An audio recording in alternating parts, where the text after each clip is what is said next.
Bien, hoy es 16 de julio de 2015. Voy a entrar a trabajar un tema que me parece de los más importantes en este sistema penal acusatorio, teniendo en cuenta ya una experiencia vivida que se me presentó ahora el lunes pasado, porque fue ya el cierre, el alegato de clausura, digámoslo así, para dar paso entonces a la anunciación del sentido del fallo por parte del juez de conocimiento de un caso que estoy adelantando en la ciudad de Buga. Bien, el tema pues juez imparcial, e insisto en él porque igual pues en el transcurso de la semana pues también me tocó atender otro asunto sobre un decreto de pruebas o la audiencia preparatoria en Palmira de un caso que adelanto, ustedes conocen, y en el cual pues hice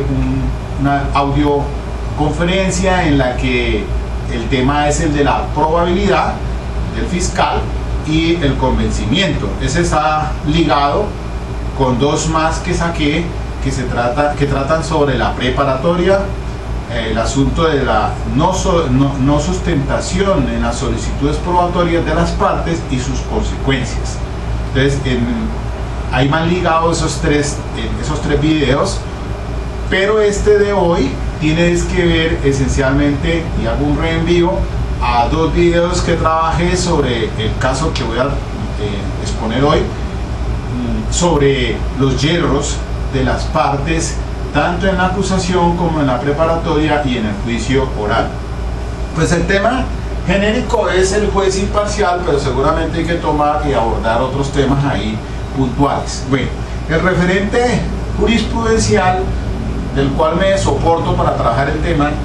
son las siguientes sentencias: la C-144 del 2010, con ponencia del doctor Juan Carlos Henao Pérez, quien esa sentencia declara la exequibilidad condicionada del artículo 397 de la ley 906, entre otros, sobre las facultades excepcionales que tiene el juez y el Ministerio Público para complementar los interrogatorios.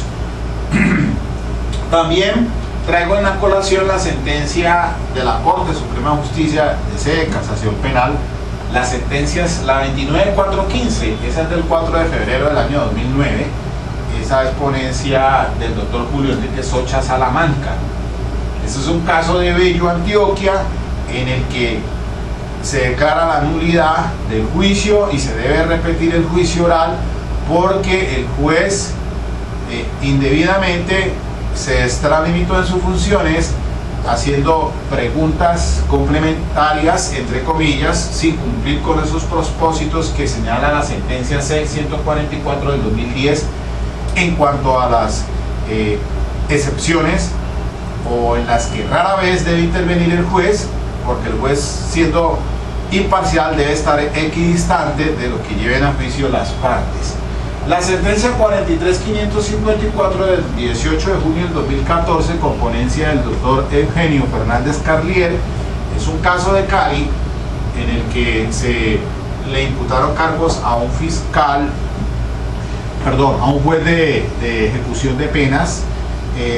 por haber concedido una detención domiciliaria, seguramente sin cumplir con los requisitos, y se le imputaron cargos por prevaricato por acción. El asunto se tramitó ante el Tribunal de Cali, pero hubo una falla del fiscal en cuanto a la no sustentación en la preparatoria de los requisitos para la pertinencia, conducencia y la utilidad de los elementos de prueba que pretendía llevar a juicio. El asunto 43554 es muy importante frente a esas falencias que se pueden presentar de las partes, y en la que hablo de las partes, entiéndase el fiscal y el acusado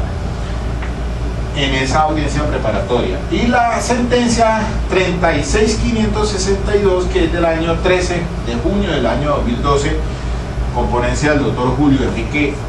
José Leonidas Bustos Martínez, es una providencia que siempre se trae en referencia, y a ella hacen un reenvío estas otras sentencias, toda vez que tiene que ver es con el asunto de la audiencia preparatoria, su desarrollo, la función que cumple en cuanto a la depuración de pruebas. Entonces miren que allí hay varios tópicos que todos se entrelazan porque son importantes frente a este tema que voy a trabajar sobre el juez imparcial. Comienzo diciendo pues que el sistema penal acusatorio, este sistema nuestro de tendencia adversarial, en el que las partes, insiste, la jurisprudencia son fiscal y el acusado, y que hay unos intervinientes especiales como son la víctima y el Ministerio Público, y un juez imparcial en todos los sistemas acusatorios, y a ello hago alusión también siguiendo el libro de Derecho y Razón de Luigi Ferrajoli, páginas 567 y siguientes, en las que hace él trae pues allí todo el desarrollo doctrinario que se tiene sobre este sistema acusatorio. ¿Cuáles son los principios basilares del sistema del sistema acusatorio? En esencia, entonces, se habla allí, en esas páginas que hago referencia, sobre el juez imparcial. ¿Qué es un juez imparcial en un sistema acusatorio? Ya habiéndose dejado atrás ese sistema inquisitivo que nos rigió mucho tiempo atrás, en el que el juez, dentro de esas facultades que tenía de investigar tanto lo favorable como lo desfavorable, que es ahora propio del sistema, ¿no? Porque en ese entonces, en ese sistema de tipo inquisitivo, él investigaba tanto lo favorable como lo desfavorable. Por eso de pronto la posición pasiva que tenía la defensa, debido a que el fiscal era el que tenía que integralmente, bajo el principio de permanencia de la prueba, llevarle a ese juez, y el juez tenía las funciones hasta para decretar de oficio pruebas, pero era un juez pues en ese sistema de tendencia inquisitiva, en el que asumía unos roles y unas funciones propias de ese sistema. Pero ya con la entrada en vigencia de la ley 906 del 2004 la situación cambió. El fiscal, pues si bien es cierto, él investiga tanto lo favorable, lo desfavorable, pero él debe entregar los elementos de pruebas, como dice el artículo 336 en el escrito de acusación. Si encuentra algo que sea favorable, debe hacerlo también el descubrimiento. Pero en esencia, bajo ese principio de igualdad de armas, en esencia el fiscal pues adelanta la investigación, es tratando pues de desvirtuar la presunción de inocencia. Por eso en ese sistema, en ese equilibrio, en esa igualdad de armas, ahora el defensor tiene que ser proactivo y buscará también en iguales condiciones la de llevar elementos de prueba para lograr demostrar la inocencia de su patrocinado. Entonces, ahora el sistema pues es un sistema que se rige ante un juez imparcial y bajo los principios de inmediación, de concentración y de contradicción. Entonces, todo lo que es esos medios de prueba que lleguen al juicio, por eso habiendo pasado por la audiencia preparatoria, que es la de depuración, entonces cuando lleguen a juicio, pues el juez, bajo esa figura de un juez imparcial, siendo equidistante, entonces entrará a dar, o bien darle la razón al fiscal, quien lleva tratando de llevarle a demostrar la responsabilidad más allá de toda duda, o también plantearse entonces la posibilidad de que en caso de no demostrarlo el fiscal, pues entonces se dicte una sentencia de absolutoria. Pues bien, el caso que adelanté y del que me hago un reenvío, y que seguramente ustedes ya vieron los dos videos anteriores sobre hierros de las partes en la acusación, en la preparatoria y en el juicio oral. Este caso, dada la situación, obviamente que respetando la dignidad de las personas que han intervenido en esta actuación, más que todo pues obviamente con mi cliente. No, pues los nombres obviamente que no se pueden dar, además porque ahora lo que se anunció fue el sentido del fallo, una sentencia condenatoria por un delito de tipo sexual. Estamos pendientes entonces para la lectura de la sentencia. Ahí ya me quedará entonces o bien el recurso, presentar un recurso de apelación ante el Tribunal Superior del Distrito de Buga, y por último, en caso tal de que resulten desfavorables a mis intereses, pues entonces quedará el recurso extraordinario de casación. Ahí tienen pues, todas las herramientas frente al debido proceso de lo que se puede presentar. Entonces todavía le asiste la presunción de inocencia a mi patrocinado, porque pues todavía no ha sido vencido en juicio. Entonces, habiéndose llevado por la fiscal 10ª seccional, sin dar nombres también, y igual de los funcionarios que intervinieron en esta actuación, solamente el titular del cargo pues, o el despacho, adelantándose esto ante el juzgado segundo penal del circuito de Buga, con la fiscalía 10ª seccional de esa localidad. Ella presentó, la funcionaria presentó, la fiscalía 10ª seccional presenta escrito de acusación en contra de mi cliente por los presuntos delitos de acceso carnal abusivo con menor de 14 años del artículo 208, acto sexual con menor de 14 años del artículo 209, artículo 212 de la misma codificación penal, pornografía por el artículo 218 y el artículo 381 por suministro de sustancia que produzca dependencia. Estos en esencia son 4 delitos, porque el artículo 212 habla solamente de que para efectos de las conductas descritas en los capítulos anteriores se entiende por acceso carnal la penetración del miembro viril por vía anal, vaginal u oral, así como la penetración vaginal o anal de cualquier parte del cuerpo humano u otro objeto. Pues bien, habiéndose llevado a juicio el día 13 de este mes, pues se clausuró inmediatamente. Entonces se corrió traslado de la palabra para que la Fiscalía, la Defensa, el Ministerio Público y la Defensa hiciéramos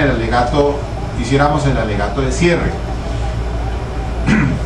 Entre comillas les digo yo el Ministerio Público porque pues pienso yo que en este sistema adversarial las partes son Fiscalía y la Defensa. Pero bueno, igual entonces se hizo alegato de cierre, hicieron al alegato de cierre nosotros 3, Fiscal, Ministerio Público y la Defensa.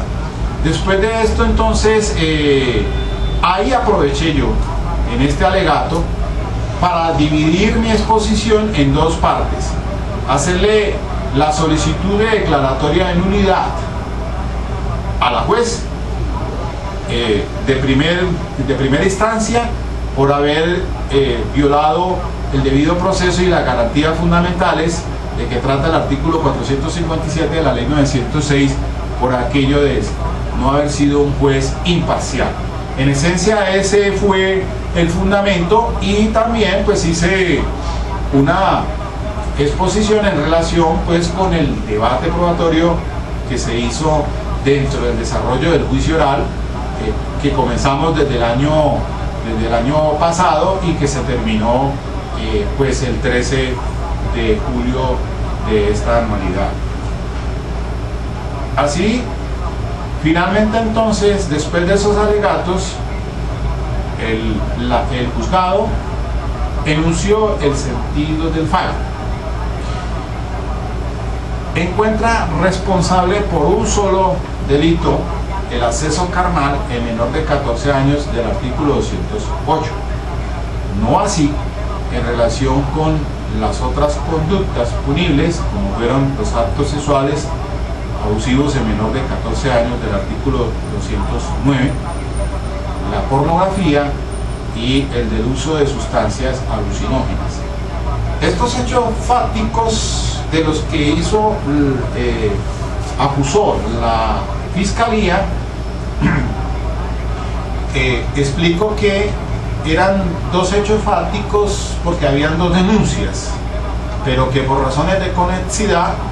entraron al juicio en una sola. Dos denuncias, una madre denuncia en un radicado y otra denuncia en la que se da las otras tres conductas, es decir, los actos sexuales abusivos menor de 14 años, pornografía y el uso de sustancia de dependencia. El primero, o sea, el acceso carnal en menor de 14 años del artículo 208, deriva de la primera denuncia. Al juicio entra las primeras, en relación con la primera denuncia, se comienza en el juicio entrando la mamá, la menor y el médico legista, y el resultado del peritazgo sexológico, y después entonces la fase siguiente, que se desarrolló prácticamente en días pasados, en una sola sesión de todo el día, es en relación con los otros hechos de la otra denuncia, por la que se indicaba que mi prohijado había cometido unos hechos fácticos jurídicamente relevantes en cuanto a los actos sexuales abusivos en menor de 14 años, pornografía y por el uso de sustancias de síndrome dependiente, o sea, psicotrópicos. Finalmente entonces la juez termina absolviendo por los últimos tres cargos, es decir, prácticamente por la denuncia, la segunda denuncia que había sido conexada a estos hechos, pero no así en cuanto a la primera, porque encontró que había consistencia y solidez probatoria y que la Fiscalía había logrado demostrar con certeza o convencimiento, más allá de toda duda, de que el procesado era responsable por esa conducta tipificada en el artículo 208, que es el acceso carnal en menor de 14 años. Pues bien, hago también aquí referencia de las razones por las cuales en mi alegato de cierre, lo primero que planteé fue unas razones de la declaratoria de la nulidad, porque el juez no había sido imparcial, debido a que en esencia la última fecha o la penúltima fecha que se realizó el juicio oral, el juzgado cometió un error del cual estoy capitalizándolo, solicitando la declaratoria de la nulidad teniendo en cuenta pues los principios de taxatividad, de trascendencia, de argumentación y de residualidad. Es decir, le presento en ese alegato de cierre para que ella me responda al momento de dictar su sentencia ya finalmente, no en el momento del sentido del fallo. Lo que pasa es que aquí podría haber traído los audios, pero no quiero hacerlo todavía por aquello de protegiendo la dignidad de mi patrocinado como de las demás personas presuntas víctimas. Entonces solamente hago esta exposición para que entrar en este tema del juez imparcial. ¿Y por qué razón considero yo que le hice el planteamiento de la declaratoria de la nulidad y le dije al juez que había que declarar nulo este proceso y que se debe repetir el juicio oral? No desde la audiencia preparatoria, sino hay que decir desde cuándo, en el asunto de residualidad, es decir, desde cuándo es que se impetra, pues desde cuándo empieza a darse la nulidad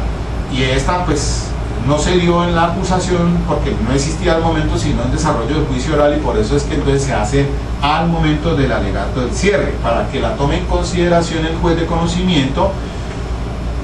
No obstante, pues al anunciar el sentido del fallo y condenar por un solo delito y no por los otros, además hace una exposición de motivos de las razones por las cuales considera que, según ella, no cometió esa nulidad, o no dio margen a esa nulidad de violar pues unas garantías fundamentales del debido proceso y del juez imparcial, porque según ella, porque según en el desarrollo del juicio podía y se vio en la necesidad de interrogar a los testigos, según para hacer preguntas de tipo complementario, pero que a mi modo pues no son de ese talante. Esas preguntas que se hicieron no eran para complementar, psicológicamente se había parcializado el funcionario al punto de que se había tomado se había puesto de prevención en relación con los testimonios que se entraron a juicio oral de las personas por situaciones que se habían presentado en la parte externa de la audiencia, de donde se hizo la audiencia pública, y más que todo porque se trataban de asuntos en los que pensó el funcionario del despacho que se estaba tomando o se estaba haciendo como cometiendo o habían aprovechado pues la injerencia de algunos de mis testigos, tratando de que manipular a los testigos de cargo. Es decir, lo que se pudo en el desarrollo del juicio oral, hubo algunas situaciones en las que una defensora de familia llamó la atención para que retiraran en la parte externa estaba uno de mis testigos, y la hicieron retirar que porque estaba al lado de una menor que iba a entrar al juicio oral como testigo de cargo de la fiscalía.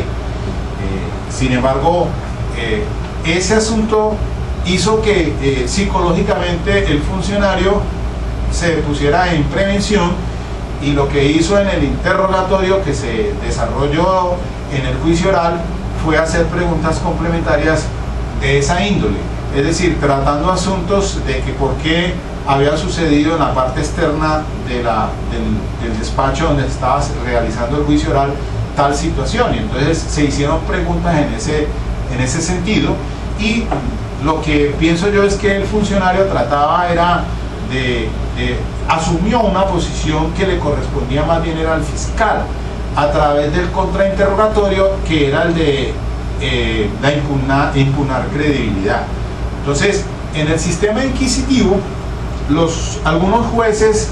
desafortunadamente en este sistema, y aquí está la sentencia 29415 del año 2009 del doctor Julio Enrique Socha Salamanca, que la traje en la colación y se la hice ver al funcionario al momento en que les puse al cierre la exposición en torno pues a la solicitud de la declaratoria de nulidad, y le dije que esencialmente se estaba repitiendo el mismo asunto que había sucedido en la sentencia 29415 del año 2009, porque fue una situación similar en la que el juez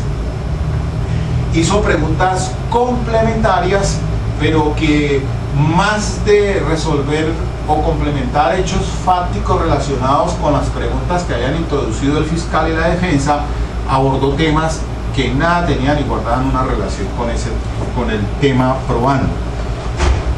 Entonces, miremos lo siguiente, pues, para ya con esa descripción fáctica de lo que me pudo haber sucedido en el desarrollo del juicio oral,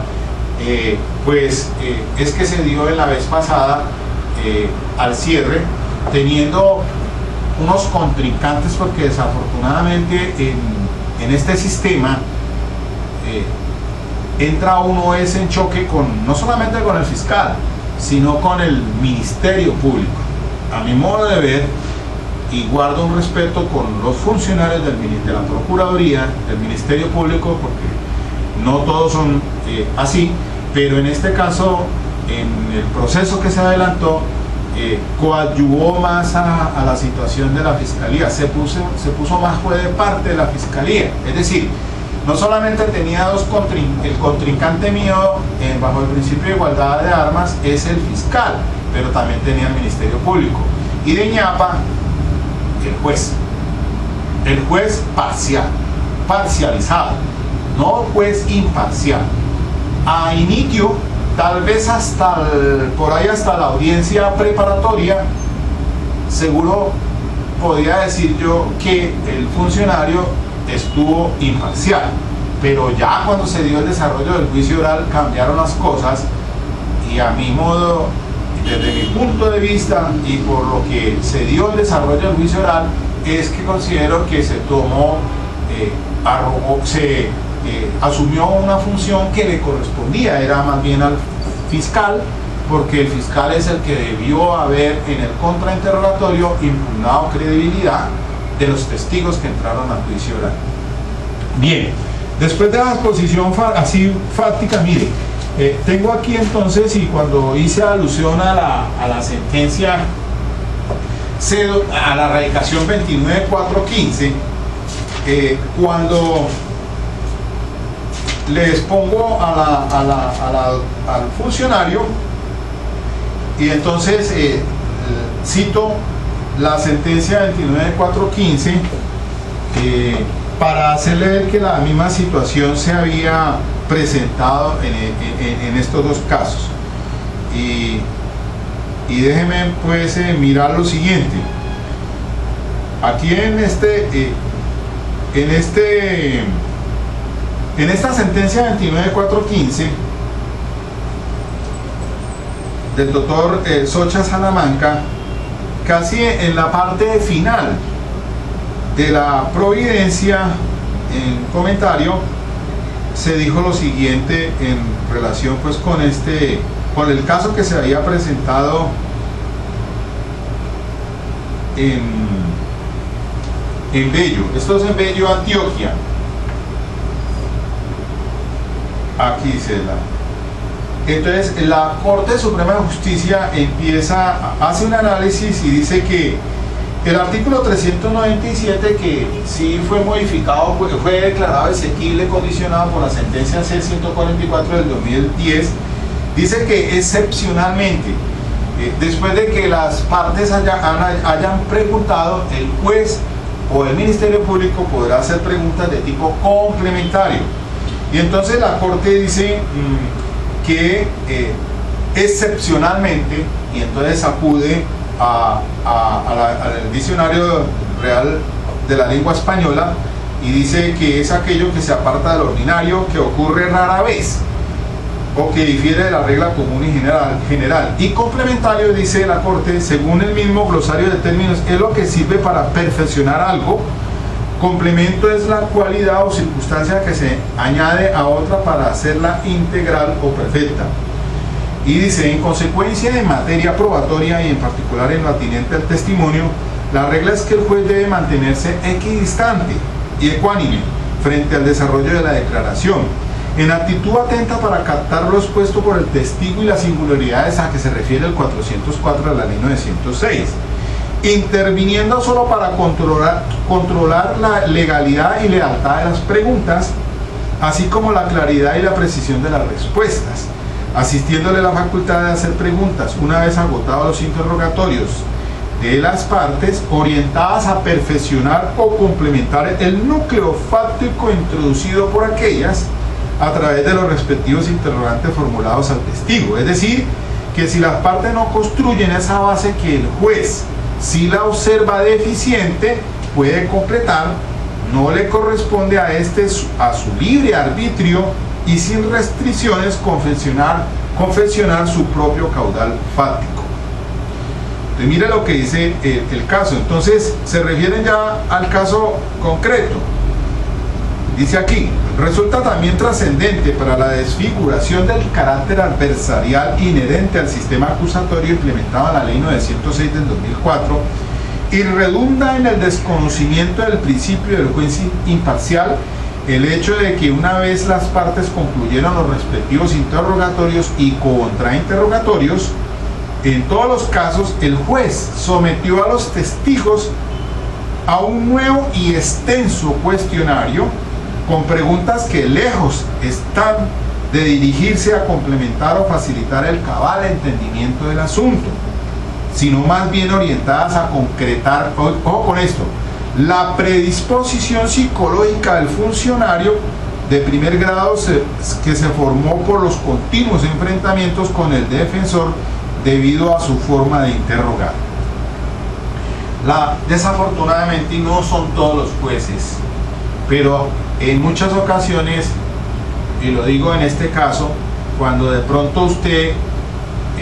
alude a la jurisprudencia o interviene de cierta forma en estos juicios, se forma como una prevención en contra de la defensa. Y la Fiscalía pues asume también esa posición hostil, lo mismo que el Ministerio Público. Cuando cada uno tiene su propio rol, en este sistema el fiscal tiene su rol, él persigue desvirtuar la presunción de inocencia, y yo como defensor tengo que plantear al menos un mínimo de duda a favor de mi prohijado, o por lo menos tratar de hacerle una defensa de tal manera. Y mire que es que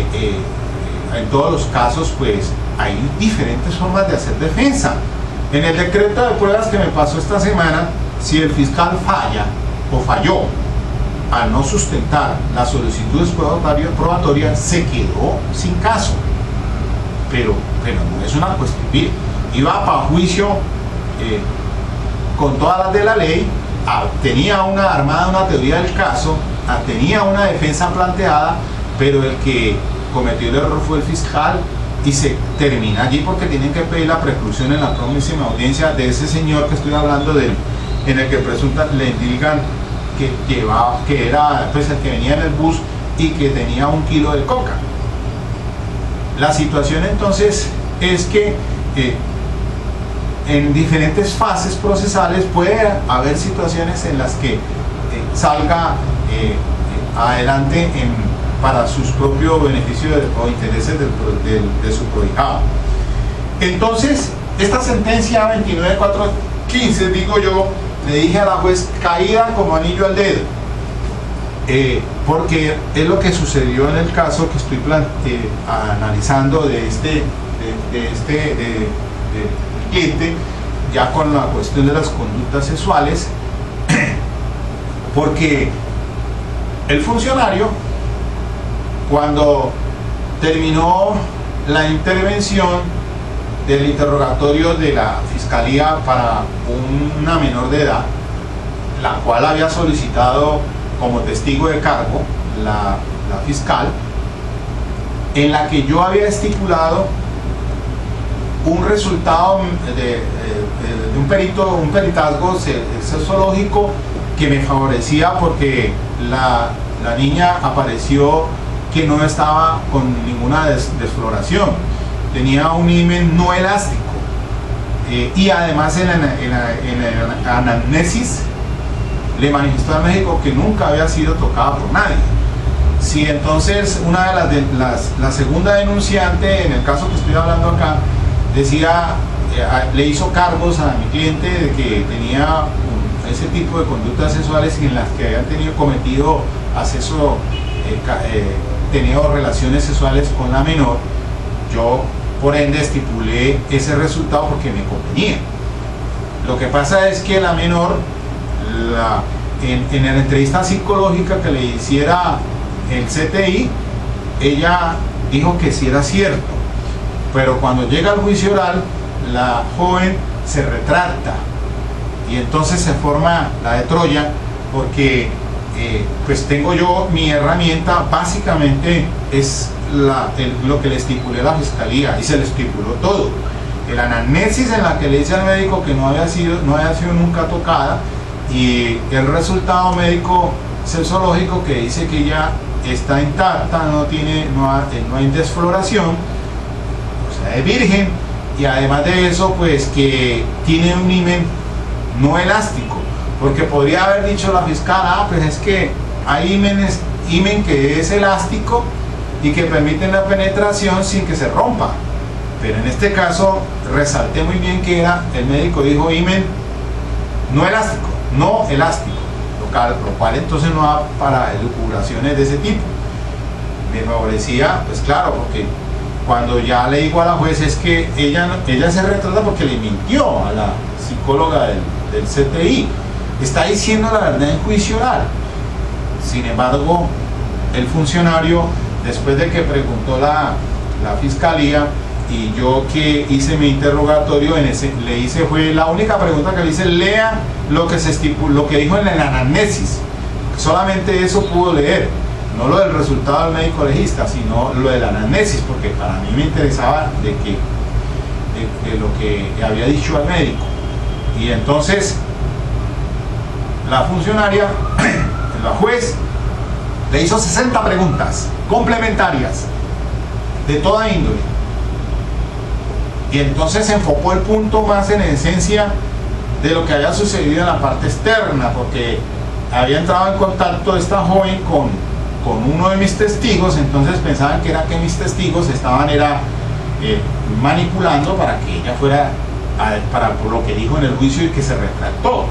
Incluso a mi testigo le hicieron retirar del edificio porque la Defensoría de la Familia pensó que era que estaba intercediendo allí. Entonces ese enfoque que hizo la juez fue mal realizado, porque ella las preguntas que le hizo a este testigo las enfocó en ese punto, y por lo tanto entonces, a pesar de que puede decir ella que era para establecer credibilidad, pero es que no, eso le corresponde a la fiscal. Después entonces entró otro testigo de la fiscalía, otra joven también, que dice que no es cierto lo que la menor relata, porque efectivamente es familiar de ella, y también decía la presunta, el que había hecho la denuncia, afirma pues de que mi prohijado tenía esas relaciones sexuales con estos menores. Entonces viene la segunda menor que es testigo de la fiscalía y también dice que eso no es cierto, y vuelven otra vez. Entonces, después del interrogatorio de la fiscal, yo no hice preguntas en el contrainterrogatorio, porque si ella niega eso, pues de qué le iba a preguntar yo. Además, porque era testigo de la fiscalía, para que no fueran a pensar de que este defensor estaba manipulando esos testigos. Después entonces, ya cuando entró en escena mis testigos, hay una testigo que no conforme el titular del despacho se parcializa, porque le hace también no 60 sino 70 preguntas complementarias a ese y a otro testigo mío. También le hizo igual cantidad de preguntas del tipo disque complementario. Pero aquí es donde digo yo, porque pues cuando ya entra al despacho mi testigo, de los dos testigos, uno que le hace como 60 preguntas, es porque esa joven que declara allí también dice que eso no es cierto, lo que se estaba denunciando en relación con la primera denuncia de la mamá y la menorcita. Esta es familiar de ellos, y también entra a juicio a decir que eso no es cierto. Pero el juzgado comienza entonces a bombardear el testimonio que yo ofrecí y que se la interrogó directamente. Hay unas preguntas que hace la fiscal, pero ¡pum! Comienza el juzgado con 70 preguntas, y preguntas que no cumplen con la cuestión de pertinencia, de admisibilidad. Porque si al juez le permiten esto, y igual pues uno también debe oponerse a ese tipo de preguntas. Sin embargo, yo no lo hice, porque siempre el juzgado le dice es que son preguntas complementarias, 397, y con no lo callan. Entonces las preguntas se dirigen en ese sentido, pues no cumpliendo con pertinencia y admisibilidad, no con los hechos fácticos que habían entrado. Si bien es cierto, se ubica el funcionario a interrogar pero esas preguntas que se hacían antes de tipo inquisitivo, cuando usted como funcionario observaba que el testigo algo le estaba mintiendo, entonces usted empezaba a preguntarle por aquí, por allá, ponerle cáscaras para ver en qué cae y en qué es mentira. Por ejemplo, decir qué horas eran exactamente, dígame tal cosa, por qué esto, por qué aquello, y en una secuencia así milimétrica, como tratando de mirar a ver por dónde puede caer el testigo, cómo le creo o no le creo. Es una función que no le corresponde al juez. Las preguntas complementarias son para complementar precisamente. Entonces, no desbordarse en el punto en que asume una posición, como dice la Corte Suprema de Justicia, de su propio prurito. Es decir, mi propia teoría empieza a cavilar ya como funcionario o juzgador, y lo que termina entonces es parcializándome o bien para el lado de la fiscalía o para el lado de la defensa, lo cual no debe suceder en este sistema acusatorio. Luego entonces llegó la última testigo, la que había sido sacada del edificio, que porque según la defensora de la familia le ha dicho a la funcionaria que estaba ya al lado de la testigo de cargo de la fiscalía, y entonces comienza el funcionario, después del interrogatorio de las partes, comenzó también a bombardear con preguntas de ese calibre. Y según información que tenía la defensora de la familia, usted estaba en la parte de afuera y usted estaba ya sentada al lado del testigo, y por qué razón esto y por qué razón aquello y no sé qué cosa. Para mí, desde todo punto de vista, eso fue irregular. Y entonces, ¿dónde queda? ¿Para qué son la jurisprudencia de la Corte Constitucional? La C-144 del 2010 es una sentencia importantísima en este tópico. Dice 3 puntos, sin embargo deben precisarse, dice la Corte Constitucional con ponencia del doctor Henao Pérez. Primero, sobre el objeto del interrogatorio hecho por el juez o por el Ministerio Público, el legislador dispuso que la intervención de estos sería para formular preguntas complementarias. Esto debe significar justamente eso: dar complemento, añadir a lo que se ha preguntado de parte y parte, para hacer íntegra y completa una declaración testimonial. Por ello ocurre una vez terminados los interrogatorios de las partes, pues solo en este momento aquellos pueden reconocer la información y precisión que falta en la declaración rendida frente a los hechos relevantes al proceso. Adicionalmente, su interpretación debe estar articulada con lo previsto en el artículo 357 del Código de Procedimiento Penal, arriba analizado. En aquel precepto se reconoce al Ministerio Público la excepcional atribución de solicitar una prueba por ser de esencial influencia para las resultas del caso. Se habla allí de una prueba ex novo, no contemplada por las partes. En este caso se trata solo del cumplimiento a los interrogatorios formulados por ellas, y así debe ser comprendido, aplicado y ejercido. Segundo, la habilitación bajo análisis debe ser consecuente con los principios de la prueba en el proceso penal, a modo de garantizar la coherencia en el funcionamiento del sistema de normas de la Constitución y la ley. Porque al ser parte de una actuación procesal, las preguntas complementarias del juez o el Ministerio Público deben de ser respetuosas de los principios rectores y garantías procesales del Código de Procedimiento Penal, artículos 1 a 19, que a su vez reproducen derechos y principios constitucionales esenciales como son la dignidad humana, la libertad, la igualdad, el indubio pro reo, la legalidad, la imparcialidad, la contradicción, la lealtad y la buena fe.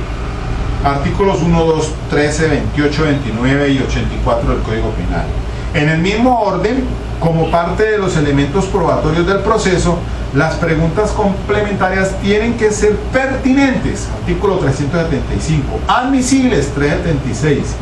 formulados públicamente y en presencia de las partes, artículo 377, quienes pueden contradecirlas y oponerse a ellas, artículo 378. Es decir, yo sí me le puedo oponer al juez cuando hace ese tipo de preguntas. Que no lo hice, bien, pero era que dejé para ver hasta dónde era que estaba llegando el funcionario. También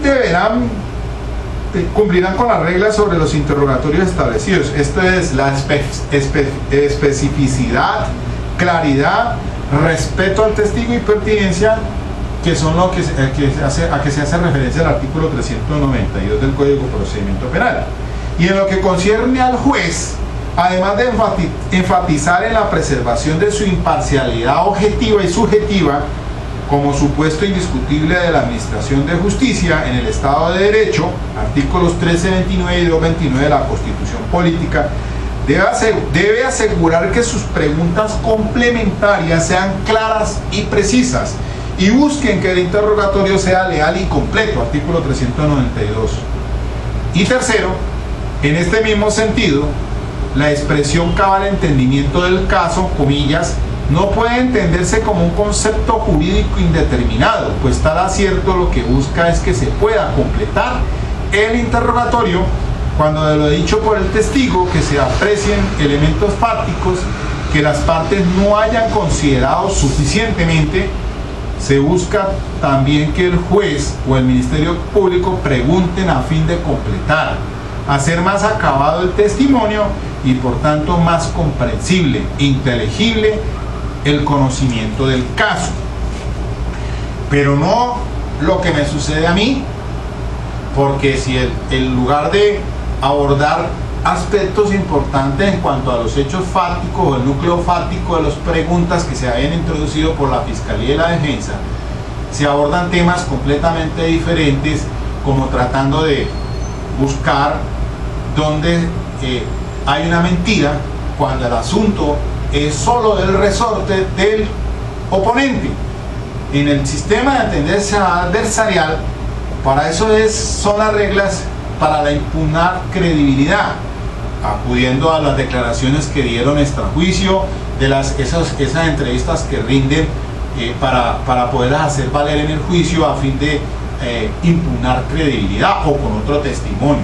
pero no de la manera más burda que se presenta, en la que el juez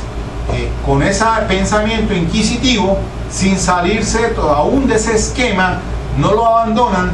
y entonces se apersonan de unas situaciones y producen un efecto psicológico dependiente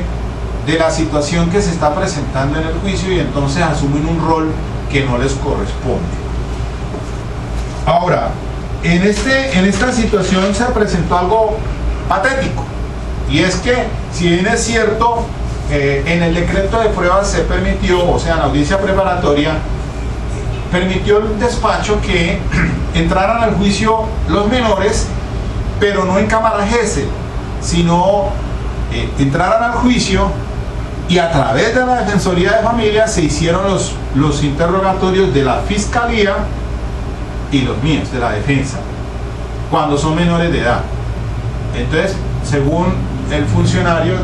asume que para no revictimizar y que ojalá en una sola sede se hubieran sido los interrogatorios.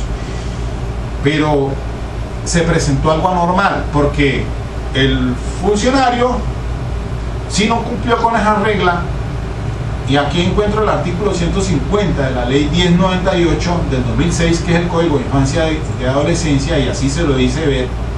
por qué se había quebrantado ese artículo, que es diferente a este del artículo 397 de la ley 906,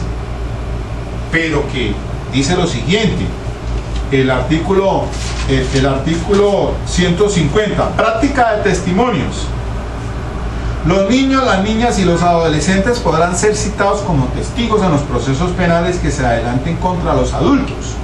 Sus declaraciones solo las podrán tomar el defensor de familia, con cuestionario enviado previamente por el fiscal y el juez. El defensor solo formulará las preguntas que no sean contrarias a su interés superior. Excepcionalmente, el juez podrá intervenir en el interrogatorio del niño, la niña o del adolescente para conseguir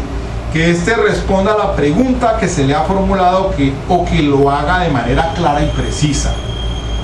Dicho interrogatorio se llevará a cabo fuera del recinto de la audiencia y en presencia del defensor de familia, siempre respetando sus derechos prevalentes. Eso no se cumplió. Porque en todas las partes, en este caso, sí teníamos que pasar las preguntas a través del defensor de familia, pero el juez no. El juez preguntó y preguntó directamente, en este caso a dos menores. Los otros eran ya adultos, los testigos, los míos, los de la defensa, pero los que tenía de cargo la fiscalía, dos de ellos eran menores, sobre todo la menorcita de la que había estipulado el resultado sesológico. Porque a ella le hizo 60 preguntas contraviniendo lo dispuesto en el artículo 150 de la ley 1098 del 2006, que es el Código de Infancia y Adolescencia. La pregunta es por qué solo lo pueden tomar el defensor de familia, como dice allí, a través de cuestionario enviado por el fiscal o el juez, dice allí. Bueno, ¿por qué el juez no le envió el cuestionario también al fiscal, a la defensoría de la familia? Porque a nosotros, defensa, el fiscal y defensa, sí hay un estate quieto y le pasan las preguntas al defensor de familia, pero no el juez. ¿Qué tiene el juez que no tengamos nosotros? En este sistema, entonces, en esta triada, yo digo es una triada porque en esta cuestión piramidal, el juez está acá, el fiscal acá y la defensa acá. Y muy por acá estará el Ministerio Público y la víctima. Pero en el juicio oral, en la contienda bajo el principio de igualdad de armas se da entre el fiscal y la defensa. El juez tiene que tener, como dice la 29.415, estar equidistante, observando todo para dar su criterio en cuanto a la credibilidad del testimonio de acuerdo al 404, ¿no? Del Código de la Ley 906, 404. El juez no debe tomar partido.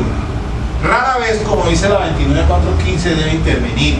para si de pronto los hechos fácticos que fueron interrogados fiscal y defensa no están complementando, y él lo puede devenir para que lo complemente, pero él no puede salirse por la tangente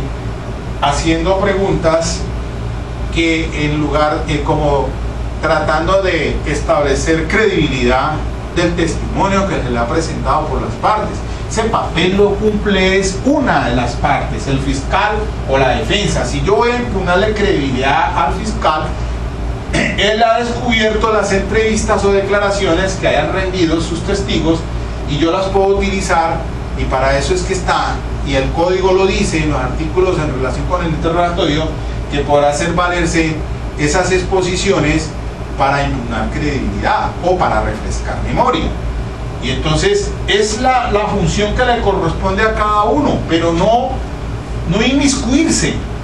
tomando actitudes en las que se parcializa o bien por la fiscalía o bien por la defensa.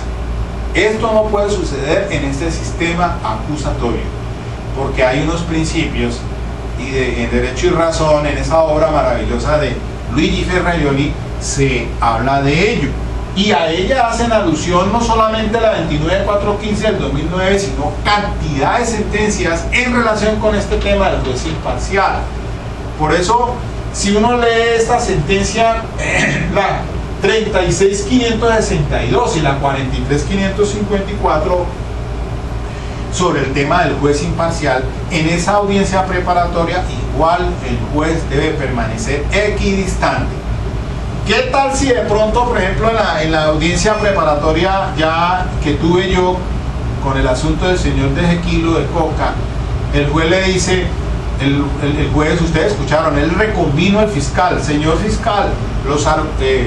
las solicitudes, la carga probatoria, las solicitudes probatorias, o sea, hábleme de pertinencia, conducencia y utilidad. Si usted no lo hace, él no tiene por qué meterse a hacerle su papel. Y el juez puede decirle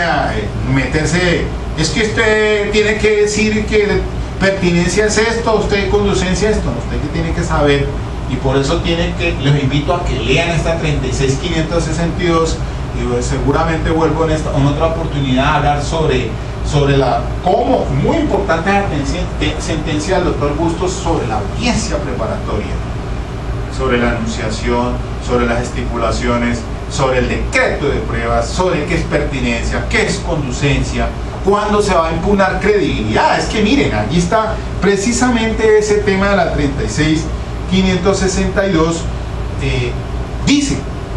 que en la preparatoria, si usted va a imponer credibilidad, debe hacerle ver por cuál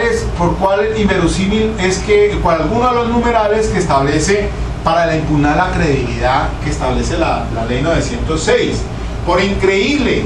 o por inverosímil. Ese es el motivo por el cual usted dice y ofrece un testimonio. Entonces uno tiene que explicar en esa preparatoria y sentar las bases de por qué razones que va a llevar a ese testigo, para que el juez, sin asumir una posición ya sobre alguna de las partes, pero sí aborda y tiene un conocimiento o hace unas conjeturas ahí en relación con lo probatorio, para poder entonces que eso permita que entre al juicio, y para eso es el decreto de pruebas. Si a usted no le conviene, pues apele, pero allí tiene que quedar zanjada, y hay sentencias que dicen que si usted no lo resolvió en la preparatoria, después en el juicio oral no lo puede hacer, ya está tardío y ya está convalidado. Entonces hago énfasis, para terminar, de que ahora que dicte la sentencia el funcionario, pues le apelo y allí me voy con más firmeza, y tengo que sustentar bajo los principios de tasatividad, trascendencia, de argumentación, de residualidad, por qué razón se afectó el derecho de la defensa por violación a esta situación del juez imparcial. Y tendré que decir en tal minuto del registro, preguntó lo siguiente la juez, señores magistrados, tal. ¿Y por qué razón esas preguntas no eran sobre hechos fácticos? Aquí vuelvo y cito la 29.415 y la SEC 144, diciendo que el juez se desbordó. Para mí es nulo el juicio y se tiene que repetir, a pesar de que salió absuelto por 3 delitos y quedó en firme un solo delito, pues igual pienso yo que debe repetirse el juicio oral, porque realmente no se me dieron las garantías, y yo sé que muy seguramente para mí el cliente es inocente de los cargos. Tengo teoría del caso y elementos materiales de prueba que desvirtúan completamente esa situación que se presentó. Fue un único eslabón en el que se sustentó el anuncio del sentido del fallo del juez por la primera denuncia, pero igual ahora en esencia haré prevalecer el asunto de la nulidad para que se repita el juicio oral, y también pues pronto mencionar el asunto del debate probatorio y que no probó la Fiscalía en cuanto a esa denuncia de la que está condenando por el acceso carnal en menor de 14 años del artículo 208 solamente, habiendo absuelto de las demás. Para mí pues obviamente que pues es adverso la situación. Ahora que el tribunal si confirma la decisión de la QO, pues entonces iré en casación hasta la Corte Suprema de Justicia, insistiendo en la causal de nulidad para que se repita el juicio oral y obtener la absolución, que es lo que considero debió haberse dictado en favor de mi cliente. Por lo menos no demostró la Fiscalía